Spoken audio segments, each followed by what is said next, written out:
Plagiarism is the act of claiming credit for the work done by someone else. In the academic world, the one in which you sit right now, plagiarism is akin to a capital offense, the worst thing one might do, and thus one of the few actions that this world's legislatures are likely to treat with great force. Automatic zeros, class failures, suspensions, and expulsions are all common tools that class and college administrators employ to identify and weed out plagiarists. You might understand our plagiarism fetish. Higher education trades in information and knowledge and perspective. This is our value. The reason, class, that you have enrolled and are listening to me right now. Our strict and strong rules against plagiarism promote an honest accounting of our products. Forgeries are just bad for business all around. And so here I am, a couple minutes into my talk to you about plagiarism and how not to commit it. We generally divide plagiarism into two distinct camps. There's intentional plagiarism, the egregious kind I assume you mostly already know not to commit. And then there's accidental plagiarism, which can arise through a need for better paraphrase, quotation, and citation skills. Before I go any further, a word. Plagiarism is an academic offense. It is important to you here, now, but it holds considerably less value in the world outside of our class. Presidents, vice presidents, senators, business leaders, our larger society seems to promote and rely upon the work of plagiarists. Let's reflect on that a moment. George Washington was a tough old man, never told a lie and never freed a slave. He crossed the Potomac with his motley crew. He might have stayed at Mount Vernon if he only knew what we could do. Sweet Jesus and George Washington, only God forgives you for what you've done. Matthew, Mark, and Luke and John, we're all sacred cows here in America. Holy shit, he was a holy scribe. That's why a dollar bill can keep a man alive. You were a clever man, Tom Jefferson. Took us years to figure out all you've done. With benevolence and enlightened charm, kept your dark-skinned children working on the farm.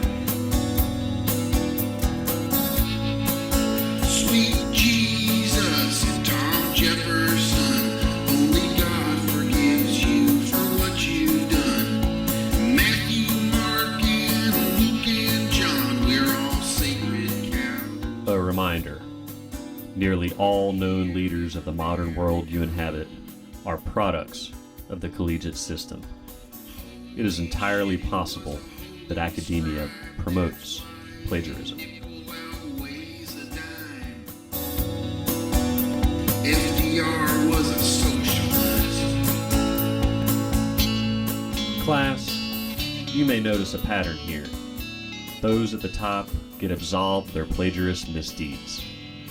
And while we may find some lessons in that pattern which are relevant to the modern world, my message to you, in this video at least, is that you are not on top. And so your command of plagiarism must be better than that of our top shelf leaders. This is because for you, class, the codes that we academics have crafted for our world make no distinction between intentional and accidental acts. Plagiarism is mostly just plagiarism, and we deal with that act accordingly.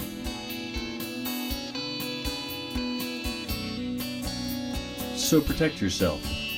Be better than your betters. Break the mold.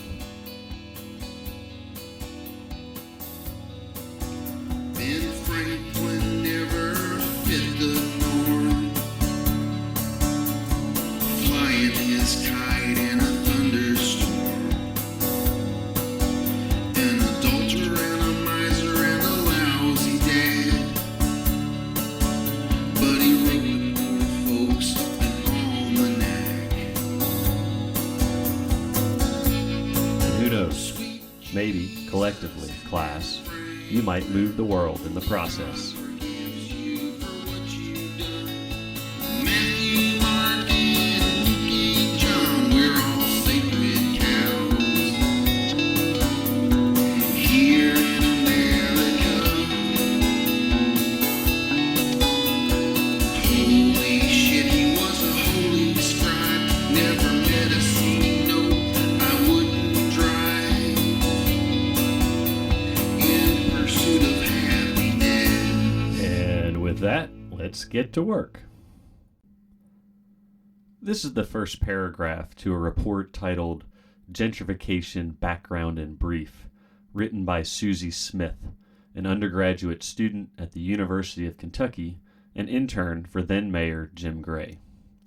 As the mayor's representative, Smith presented her brief at the third meeting of the Lexington-Fayette Urban County Government Task Force on Neighborhoods in Transition, which was held in the summer of 2018 on the Newtown campus of Bluegrass Community and Technical College. Now, class, you can access the entire 7-page, 12-source brief through the city's website. Simply pass through the appropriate number of linking web portals to arrive at the Resource Documents folder. Here, the brief sits in PDF format. Alright, look, I know what you're thinking. My time is up. We've been doing this for 7 minutes! Enough with the plagiarism already. And you know what? I agree with you. So let's end here. Take some time to read a bit of Smith's brief. We'll meet back when you're ready and go through some nuts and bolts of good resource attribution. Because as it turns out, most of higher ed's plagiarism fetishes do help produce better, more accountable work. Something that we'll soon find out our city task force sorely needs. Sweet Jesus and Ben Franklin, only God forgives you for what you Class, I'll see you next session.